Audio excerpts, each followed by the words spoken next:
अगर उनका काम कुछ अधूरा है तो उनके वंश के उनकी बहू आ गई है, उनके काम को अधूरा को पूरा करेंगे। 10 साल से हम लोग जेल रहे हैं। अगर हमको चापलूसी करना होगा, हमको झाड़ू देना होगा, तो बड़ा बिल्डिंग, बड़ा घर वाले, बड़ा मजबूत आदमी के झाड़ू देंगे। ऐसा है, जब हम चुनाव जीत के यहाँ से गए 2 महीना के बाद कोरोना काल आया।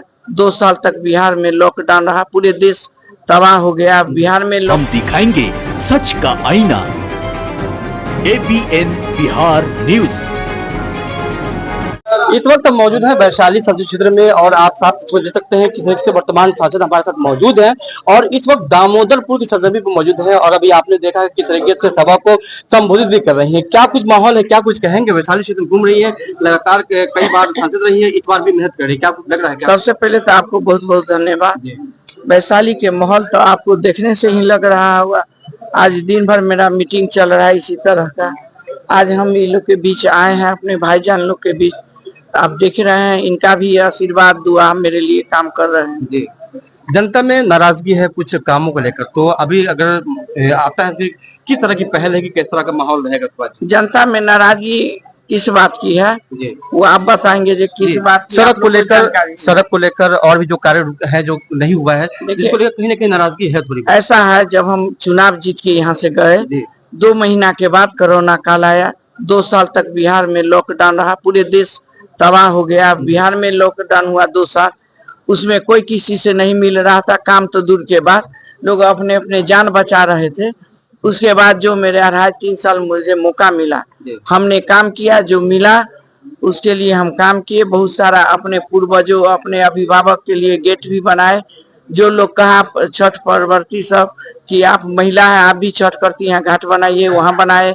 हमने यात्री सेट बनवाया, वो भी आप लोग देखते होंगे, जाते होंगे तो जगह जगह, ताकि हमारी लोग जो बस पकड़ने के लिए रोड पर खड़ा होता है, मेघ वर्षी में लोग किसी के घर में नुकाते थे, चाहे पेड़ के पास जाते थे, वैसा हमने यात्री सेट बनाया।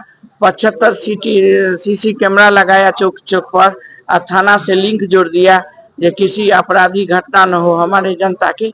इसके लिए भी हम व्यवस्था किए। तो बहुत सारा काम किए, फैक्ट्री लगाए।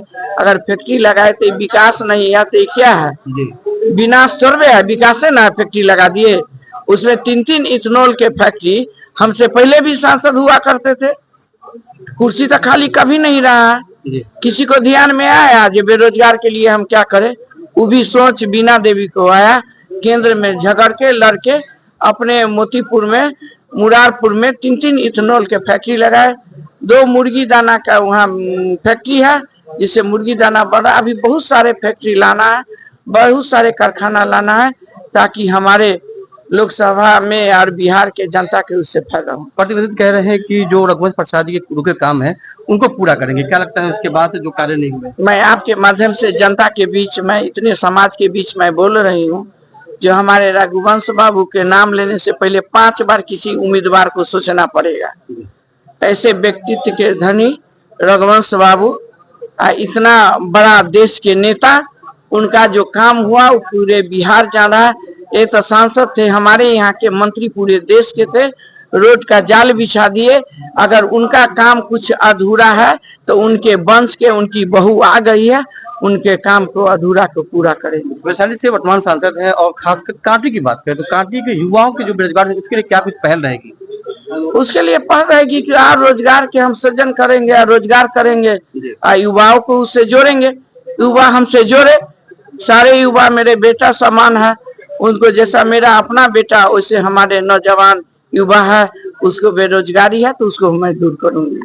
तो जैसा कि बात कर रहे थे वर्तमान सांसद बीना देवी से, जिनका कहना है कि खासकर कांटी की बात करें तो कांटी में जो बेरोजगार युवाएं हैं उनके लिए कुछ न कुछ जो है सोचेंगी और जो बेरोजगार युवा है उनको खासकर जो है उनको नौकरी देने की बात करेंगे। यहाँ पे आफ्ताब जी जिनसे हम बात करेंगे कि क्या कुछ कहेंगे। आज बीना देवी की आगमन हुई है खासकर दामोदरपुर में, जी क्या कहेंगे? आज खासकर दामोदरपुर में बीना देवी की आगमन है, सभा को संबोधित किए, क्या कुछ माहौल है, क्या कुछ कहेंगे? देखिए, माहौल आज 30 साल से लोग आरजेडी को वोट करते हैं, खास करके माइनॉरिटी बिरादरी के लोग 30 साल से लोग वोट कर रहे हैं, लेकिन रिजल्ट हम लोगों को मिला सिर्फ वोट देने का ही काम है। मेरी वोट को लोग समझ लिया कि मजबूरी की वोट है, बीजेपी का भय दिखा करके मुसलमानों का वोट लेंगे, लेकिन आरजेडी से मुसलमानों का मोह भंग हो चुका है। मैं किसी प्रत्याशी का नाम नहीं लेता, आप पूरा चले छपरा में माइनॉरिटी विरोध कर रहा है, सीवान में विरोध कर रहा है, गोपालगंज में विरोध कर रहा है, पूर्णिया में विरोध कर रहा है, गया में हम गए थे, गया के मुसलमान विरोध कर रहे हैं। हर जगह मुसलमानों में विरोध शुरू हो गया है। विरोध का एक वजह है कि सिर्फ हम लोगों को इस्तेमाल किया जा रहा है। 30 साल से हम वोट दे रहे हैं, हमारा जो हमको हर साल 6-7 टिकट मिलता था। तेजस्वी यादव बोलते थे कि जिसकी जितनी आबादी उसकी जितनी हिस्सेदारी, उसमें हमको जो वीआईपी पार्टी से लड़ा उसका 2% पॉपुलेशन है, उसको 3 सीट मिला। हमारा सरकारी आंकड़ा में 18 से 19% है, हमको 2 सीट मिला। और दोनों सीट मिला जो हराने वाला सिर्फ इसलिए हमको मिला कि विधानसभा में लोग जाकर के ये कहेंगे कि हम तो आपको 2 सीट दिए, दोनों सीट आप हार गए। तो हमारा वोट इस्तेमाल किया जा रहा है। हम इस बार चाहते हैं कि मेरा वोट इस्तेमाल नहीं हो। और भारतीय जनता पार्टी का जो भय हम लोग को दिखाया जा रहा है, तो भय 10 साल से तो हम लोग झेल रहे हैं ना, 10 साल से हम लोग झेल रहे हैं। अगर हमको चापलूसी करना होगा, हमको झाड़ू देना होगा, तो बड़ा बिल्डिंग, बड़ा घर वाले, बड़ा मजबूत आदमी के झाड़ू देंगे तो उसको तो थोड़ा ठीक रहेगा। अब इनका दरी उठाने से, इनका बोलने का लहजा आप समझ लीजिए कि खुद वो अपने आप को सिलेंडर कर चुके हैं। वो एक्चुअली हमको लगता है कि भारतीय जनता पार्टी के बी टीम राष्ट्रीय जनता दल बन गया है, डर से कि हमको जेल न भेजे। हम पर, हमारे पूरे परिवार पर, उनके परिवार चार्जशीटेड हैं, पूरे परिवार पर मुकदमा है। वो एकदम बिल्कुल भयभीत हैं, डर चुके हैं। वो कहीं से अब मुसलमान का मोह भंग हो चुका है। यादव में उनका टूट है। मधुबनी में जाइए, गुलाब यादव आधा जो पप्पू यादव, वहां पूर्णिया में, मधेपुरा में, किशनगंज में, अररिया में मैं घूम के आया हूँ। जहां जहां माइनॉरिटी के लोग हैं वहां मैं एक संगठन भी चलाता हूँ, अल्पसंख्यक न्याय मोर्चा, उसके तहत हम गए हैं, सर्वे किए अपने लोगों का। हर जगह लोगों में तेजस्वी और आरजेडी के काफी विरोध है। लोग नीतीश कुमार को एक्सेप्ट कर लेंगे। नीतीश कुमार यहाँ महागठबंधन की सरकार में मुख्यमंत्री थे और बीजेपी अलायंस में मुख्यमंत्री है। माइनॉरिटी को उन पर भरोसा है कि बीजेपी का कोई एजेंडा बिहार में नीतीश कुमार लागू होने नहीं देंगे। मगर जो आरजेडी के नेता हैं, जो मुस्लिम नेता खासकर बात करें, उन्होंने तो साफ तौर पर कह दिया है कि लोगों से कह रहे हैं कि मुसलमानों का रहनुमा कोई है तो वो आरजेडी है। नहीं, वो मुस्लिम नेता कहते हैं जो चापलूस हैं।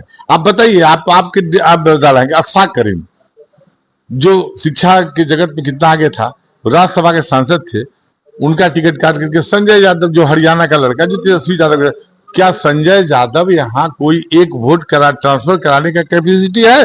लेकिन अशफाक करीम अगर इस वैशाली जिला के रहने वाले हैं, वो किसी मुस्लिम के गांव में जाएंगे तो 5 आदमी को दाढ़ी पर हाथ पकड़ेंगे तो 5 को वोट ट्रांसफर करा सकते हैं। संजय यादव को बना दिया। मनोज झा को बना दिया। मनोज झा बहुत काबिल आदमी है, मैं उनका सम्मान करता हूँ। मनोज झा को कोई कैपेसिटी है कि आज किसी ब्राह्मण का वोट को ट्रांसफर करा दे? कैपेसिटी? अगर हमको आप इलेक्ट्रल मूड में नहीं जाने देते हैं कि आपके चुनाव लड़ने से गोलबंद हो जाएगा, हिंदू गोलबंद हो जाएगा, तो हमारा कोटा राज्यसभा से आप पूरा कर दीजिए, मेरा कोटा विधान परिषद से पूरा कर दीजिए। तो जो माने रुपया वाले लोग होंगे, मुस्लिम में भी जो भेजा गया है, जो रुपया वाले लोग हैं, जो लाइजनर लोग हैं, उन्हीं लोगों को भेजा गया। इस बार मुस्लिम समझ चुका है।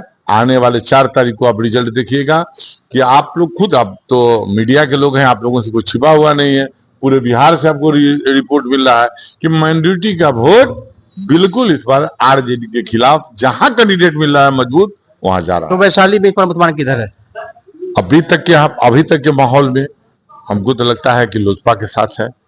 और आने वाले समय में और जो कुछ लोग, जो हमारे बड़े भाई या हमारे बिरादरी के लोग इधर उधर भटके हुए हैं, वो लोग, चुनाव होगा पूर्णिया में, सीवान में, उन लोगों के सारा लोग गोलबंद होगा और एंटी आरजेडी वोट करेगा मुसलमान। ये बात तय है। जहां उनको विकल्प मिलेगा, मुसलमान को जहां विकल्प मिलेगा, वहां वोट आरजेडी के खिलाफ करेगा।